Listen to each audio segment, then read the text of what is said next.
थोड़ी देर की, एक थोड़ा सा जो है पहले एरे का अगर तुमने वीडियोस देख लिए थे तो भी छोटा सा रिवीजन कर लेते हैं, है ना। उसके बाद जो है नेक्स्ट टॉपिक जो एरेज में ही आता है वो है स्ट्रिंग्स अपना, ठीक है, कि स्ट्रिंग क्या होता है सी लैंग्वेज में।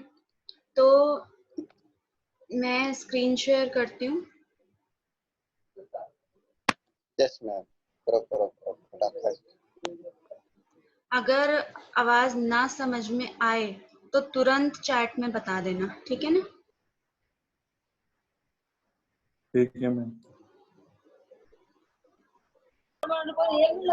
हाँ, तो हमने जो है अगर तुमने वीडियोस देखे थे तो उसमें डिस्कस किया था कि एरे क्या होता है ना। तो जैसे कि एक वेरिएबल होता है ना, तो उस वेरिएबल में हम केवल एक ही वैल्यू स्टोर कर सकते हैं, ठीक है। वैसे एरे क्या होता है, वेरिएबल्स का मतलब वैल्यूज का एक कलेक्शन होता है, ठीक है। जैसे कि जैसे मानो तुम कि पहले एक सीट थी, एक ही स्टूडेंट बैठ सकता था उस पे, ठीक है। अब ऐसा है कि पूरी रो है, ठीक है, उस पे कितने स्टूडेंट बैठ सकते हैं, जितनी बड़ी रो होगी उतने स्टूडेंट्स अब एक से ज्यादा मतलब उस पे बैठ सकते हैं, ठीक है। तो एरे इसी टाइप का है कि वेरिएबल में केवल एक ही वैल्यू आ सकती है, मतलब एक सीट है जिसपे एक ही स्टूडेंट बैठ सकता है। और एरे में क्या होता है कि हमारी पूरी एक रो होती है, ठीक है, जिसमें नंबर ऑफ स्टूडेंट्स जो हैं काफी सारे, मतलब एक से ज्यादा जो हैं वो आके बैठ सकते हैं, मतलब एरे में एक से ज्यादा वैल्यूज जो हैं वो हम स्टोर कर सकते हैं, ठीक है। तो डेटा टाइप भी तीन हमारी, इंट, फ्लोट और कैरेक्टर, इन तीन तरह का ही होता है, ठीक है। और किस तरह का दिखता है, इस तरह का दिखता है, देखो ये लिखा हुआ है ना, डेटा टाइप, एरे नेम और हमारा साइज, ठीक है। तो कैसे लिखा जाता है कि कितनी बड़ी हमारी टेबल होने वाली है, टेबल मतलब कि मेरा मतलब जो अभी मैंने एग्जांपल दिया था कि कितनी लंबी चेयर है जिसपे कितने नंबर ऑफ स्टूडेंट बैठ सकते हैं, वो हमें पहले से बताना होता है, ठीक है। एक अनुमान, एक अप्रोक्सीमेट वैल्यू बतानी होती है, ठीक है, कि इस डेटा टाइप का होगा, मतलब इस तरह की वैल्यूज आएंगी। डेटा टाइप यही चीज तो बताता है कि किस तरह की वैल्यू आने वाली है, मतलब कि कैरेक्टर आने वाला है, कि हमारा नंबर आएगा, कि दशमलव वाला डेसिमल वाला नंबर आएगा। यही तीन चीजें बताता है डेटा टाइप, कि इंट है, कैरेक्टर है या फ्लोट है, ठीक है। तो अब क्या होता है कि हमारा जिस तरह का डेटा टाइप है वो हमने बता दिया, ठीक है। फिर हम देते हैं, जैसे वेरिएबल को कोई नाम देते हैं उसी तरह से हम जो है एरे को कोई नाम देते हैं, ठीक है। उसके बाद क्या होता है हमारा कि एरे के नेम देने के बाद में उसका हम दे देते हैं एक साइज, ठीक है। साइज मतलब कि कितना बड़ा हमारा एरे होने वाला है, मतलब उसमें कितने नंबर ऑफ वैल्यूज जो है वो स्टोर होंगी, ठीक है। मतलब कि उसमें हम कितनी वैल्यू जो है वो रख सकते हैं, ये चीज देखेंगे, ठीक है। मैडम फोटो न बता रही, मैडम ने नजर लगा। तो इसके बाद जो है कोई कुछ कह रहा है क्या?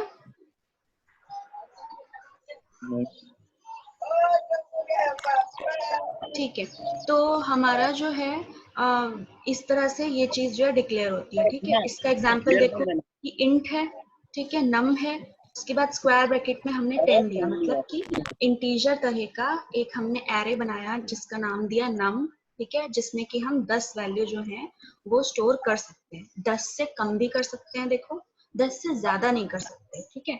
जैसे कि एक तुमने चेयर लंबी सी बनाई है, ठीक है, अपने कॉलेज में जो है मान लो वही, अब उसमें जो है मान लो उसकी कैपेसिटी जो है हमारी 4 स्टूडेंट के बैठने की रखी है, ठीक है।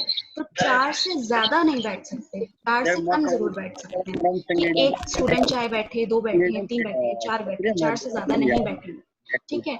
ऐसे ही वेरिएबल ये जो एरे होता है इसमें जितनी भी हम इसका साइज रखते हैं उससे ज्यादा नहीं आ सकते उसमें वैल्यू, उससे कम आ सकती है, ठीक है। तो हम एक अप्रोक्सीमेट वैल्यू रख लेते हैं कि हो सकता है इसमें 10 काम में आए, तो 10 से कम जितनी भी काम में आए तो हम अप्रोक्सीमेटली 10 रख सकते हैं, ठीक है। मैडम एरे क्या है ये बात एकदम याद कर लो, एकदम समझ के कि एरे क्या है।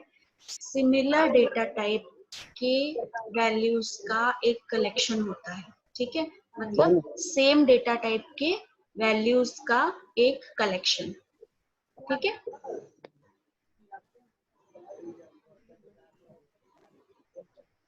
तो अब ये है बात कि वेरिएबल को तो जब हमें कुछ प्रिंट करना होता था या फिर उसकी वैल्यू के साथ में कुछ काम करना होता था तो उसका नाम था, जैसे a प्लस b करना है तो a वेरिएबल ले लिया, b वेरिएबल ले लिया, उनको जोड़ दिया, इस तरह से सम में हमारे सम वाले प्रोग्राम में काम कर लिया।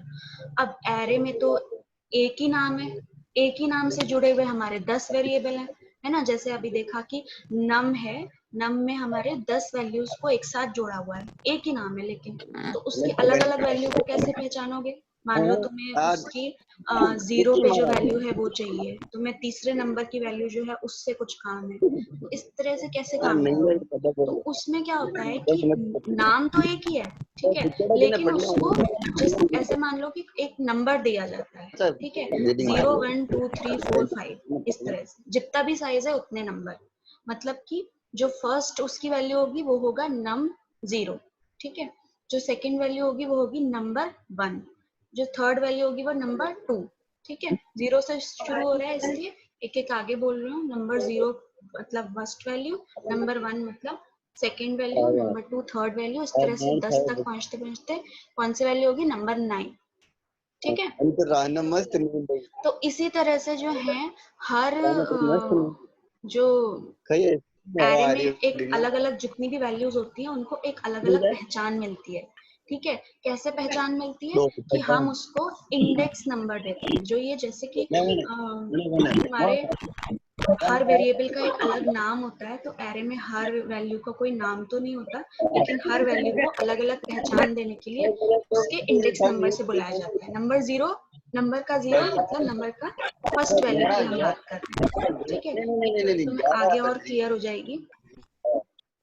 जैसे देखो ये अब नाम तो एक ही है, नम है ना, इंट नम में हमने नाम तो एक ही दिया, लेकिन हमने वैल्यू कितनी स्टोर रखी, मैक्सिमम तो 10, ठीक है। मान लो हमने सिर्फ उसमें 6 वैल्यू दिए, ठीक है। 6 वैल्यू को कैसे हम अलग अलग उसको पहचानेंगे कि नंबर की 0 साइज वाला जो ब्रैकेट है, स्क्वायर ब्रैकेट, उसमें अगर तुमने 0 लिखा है और उसमें कुछ वैल्यू डाल रहे हो 100 जैसे ये, ठीक है, तो इसका मतलब क्या हुआ कि 100 जो है फर्स्ट वैल्यू को दे रहे हैं, सेकेंड वैल्यू हमारी क्या है नंबर 1 वो 200, ठीक है। तो ये 0 1 2 3 4 5 जो ये नंबर चल रहे हैं इनको हम कहते हैं इंडेक्स नंबर, ठीक है।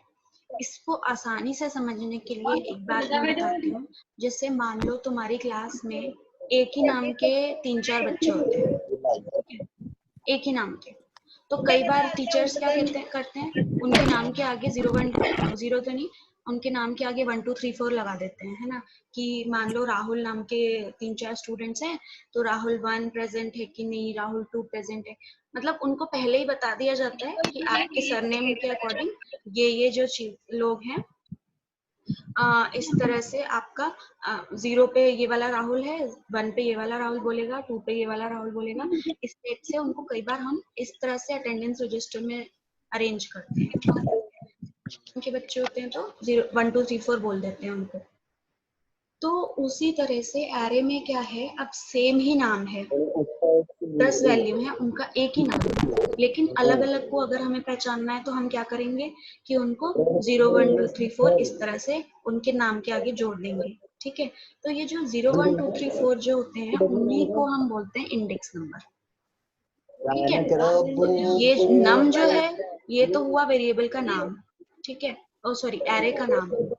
0 1 2 3 4 5 जो भी चलेगा ये होगा हमारे इंडेक्स नंबर, ठीक है। जैसे तुम्हारे रोल नंबर होते हैं उसी तरह से इंडेक्स नंबर, ठीक है। और ये 100 200 ये सब क्या चल रहा है, ये वैल्यू है, ये यूजर अपने अकॉर्डिंग कुछ भी दे सकता है, ठीक है। तो ऐसे तो तुम लोग कह रहे हो कि वीडियो देख चुके हो, तो ये सब वैसे तो मैं समझा ही चुकी हूँ, ठीक है। तो आगे बढ़ जाऊं फिर नेक्स्ट टॉपिक पे। नेक्स्ट टॉपिक है हाँ हमारा स्ट्रिंग का।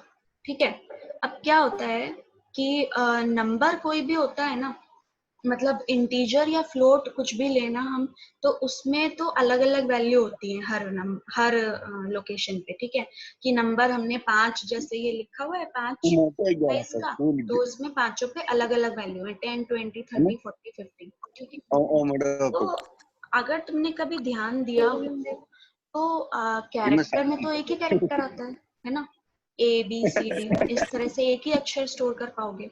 तो अगर तुम्हें कभी किसी का नाम लिखना हो, नाम स्टोर कराना हो, नाम किसी का प्रिंट कराना हो, तो तुम क्या करोगे? ठीक है, मतलब उसके लिए कोई डेटा टाइप नहीं है अभी तक, मैंने नहीं बताई कोई डेटा टाइप जिसमें तुम अपना पूरा नाम स्टोर कर सको, है ना, कभी नहीं किया ना, नंबर से ही हमने सारे प्रोग्राम किए। ठीक है, तो क्या होता है कि अब हम आते हैं ऐसे टॉपिक पे जिसमें तुम अपना नाम या कोई भी मतलब शब्द जिसमें एक से ज्यादा कैरेक्टर्स हो वो हम स्टोर कर सकते हैं। ठीक है,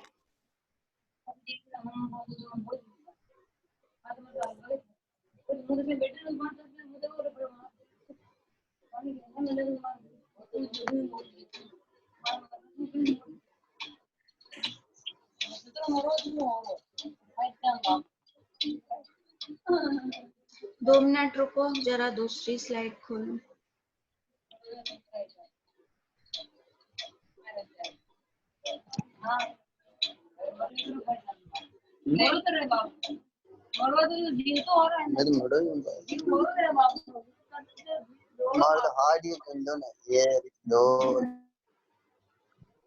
तीन चार पाँच छः सात आठ 108 कर दिया।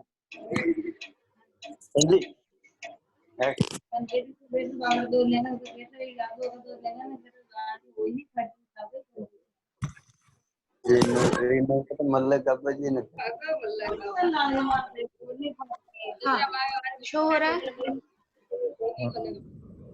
इसमें ठीक है,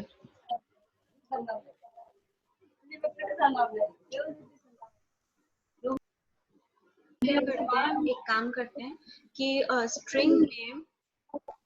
स्ट्रिंग कुछ नहीं होता है, एक एरे ही होता है लेकिन कैरेक्टर तरह का। ठीक है, अब कैरेक्टर तरह का होता है तो जाहिर सी बात है उसमें जो वैल्यूज आएंगी 1 2 3 4 पे वो कौन सी आएंगी, कुछ अक्षर आएंगे, कैरेक्टर्स आएंगे। ठीक है, तो मान लो हमने कैरेक्टर टाइप का एरे बनाया str1। ठीक है, उसका साइज क्या रखा, 6 रखा है। ठीक है, तो 6 रखा है तो फर्स्ट वैल्यू उसकी आएगी, हमने मान लो हेलो जो है वो हम रखना चाह रहे हैं। ठीक है, हम अपने एरे में, तो हम क्या करेंगे, पहला हमने, अब कभी भी हम कैरेक्टर से काम करते हैं ना तो सिंगल कोट्स में लगाते हैं कैरेक्टर्स को या फिर डबल कोट्स में। ठीक है, तो एरे में जब भी हम कैरेक्टर की वैल्यू देते हैं ना तो सिंगल कोट्स जो है ना ये इनमें लगाते हैं। ठीक है, सिंगल इन्वर्टेड कॉमा जो है उसमें लिखते हैं। ठीक है, नंबर को कभी भी नहीं लिखते इस तरह से, फ्लोट का नंबर हो तो भी नहीं लिखते, लेकिन कैरेक्टर जहां पे भी आए तो इस तरह से सिंगल कोट में लिखते हैं। कैरेक्टर को सिंगल इन्वर्टेड कॉमा में, और एक से ज्यादा कैरेक्टर हो मतलब एक शब्द हो या एक पूरी लाइन हो तो उसको डबल इन्वर्टेड कॉमा में लिखते हैं। ठीक है, ये चीज याद रखना। तो यहाँ तो एक एक अक्षर देना है हमें, तो क्या देंगे हम, 0 पे हमने दिया h। ठीक है, हेलो देना है तो 0 पे h दिया। e की वैल्यू क्या, e का जो इंडेक्स है वो क्या होगा 1, i का इंडेक्स क्या होगा अपना 2, इस वाले i का 3, इस वाले i का 4, और लास्ट में हमारी जो है ये एक नल वैल्यू दी जाती है। ठीक है, इसको मैं बाद में एक्सप्लेन करूंगी। ठीक है, अभी तुम छोटा सा ब्रीफ इंट्रोडक्शन मतलब शॉर्ट में समझो बस कि ये जो है एक कैरेक्टर होता है नल कैरेक्टर, जिससे हम स्ट्रिंग को एंड करते हैं, मतलब स्ट्रिंग के अंत में लगाया जाता है। ठीक है, बस इसको अब इतना ही समझो, ये जैसे जैसे तुम प्रोग्राम करोगे वैसे वैसे क्लियर होता जाएगा। ठीक है, तो अब स्ट्रिंग जो होती है मतलब कैरेक्टर एरे और स्ट्रिंग एक ही चीज है, इसको हम वैल्यू देने के 3 तरीके हैं। ठीक है, क्या क्या 3 तरीके हैं हमारे, कि एक तो ये है कि करली ब्रैकेट लगाओ। ठीक है, उसके बाद एक एक कैरेक्टर कॉमा लगा के और सिंगल कोट में देते जाओ। ठीक है, दूसरा क्या है हमारा कि डबल कोट में सीधे सीधे बिना ब्रैकेट के कोई भी शब्द जो है वो लिखना चाहो वो लिख दो, ठीक है। तीसरा तरीका हमारा ये है कि यहाँ पर हम साइज ना दें और उसके बाद जो भी हमें शब्द देना है वो शब्द सीधे सीधे लिख दें, ठीक है। तो ये 3 तरीके हैं कैरेक्टर एरे को वैल्यू देने के, ठीक है। तो क्या होता है कि जब हम साइज नहीं देते किसी भी एरे को बनाते समय, हम साइज नहीं देते और उसके आगे सीधे सीधे हम वैल्यू दे देते हैं, तो उसका मतलब ये होता है कि जो भी वैल्यू है उसमें जितने कैरेक्टर है वही उसका साइज माना जाएगा, ठीक है। जैसे कि हेलो में कितने कैरेक्टर हैं? 5, ठीक है। तो इस जो ये स्ट्रिंग 3 जो है str3, इसका साइज अपने आप क्या माना जाएगा? अपना 5, ठीक है। तो अब नहीं 6 माना जाएगा। 6 क्यों माना जाएगा? क्योंकि एक हम अभी जस्ट मैंने बताया कि एक जगह हम छोड़ते हैं नल वैल्यू के लिए, ठीक है। स्ट्रिंग के अंत में एक कैरेक्टर ऐसा लगता है कि स्ट्रिंग एरे में जो ये बताता है कि स्ट्रिंग हमारी यहाँ पर खत्म हो गई, ठीक है। मतलब इतना ही बड़ा शब्द था, यहाँ पे खत्म हो गया अब ये, ठीक है। तो एक जगह उसके लिए छोड़ी जाती है हमेशा। तो जितना भी बड़ा शब्द हो उसका अगर तुमसे साइज पूछा जाए कि इस स्ट्रिंग का, इस एरे का क्या साइज है, सिर्फ कैरेक्टर की बात हो रही है, तो तुम क्या कहोगे? जितने कैरेक्टर हैं उनको गिनो, HELLO 5 और एक अपने आप जोड़ लो नल कैरेक्टर, ठीक है। तो इसका साइज हो गया 6, ठीक है। ये कभी भी इंटीजर या फ्लोट एरे में नहीं होगा, सिर्फ कैरेक्टर एरे की बात हो रही है, ठीक है ना। तो स्ट्रिंग का जो है मेरे ख्याल से अभी हम इतना ही रखते हैं, ठीक है। कल और अच्छे से एक्सप्लेन करूंगी। और ऐसा तो नहीं है कि हम कल आगे का नहीं करेंगे, स्ट्रिंग्स के आगे का भी करेंगे, पूरा कल पीपीटी पूरी कर लेंगे, लेकिन एरे भी रिवाइज अच्छे से करेंगे, फिर स्ट्रिंग्स दोबारा से पढ़ेंगे, ठीक है। स्ट्रिंग कुछ भी नहीं है, कैरेक्टर एरे ही है, ठीक है। इसके बाद चलो ये तो मैं यहीं फिनिश करती हूँ टॉपिक आज का।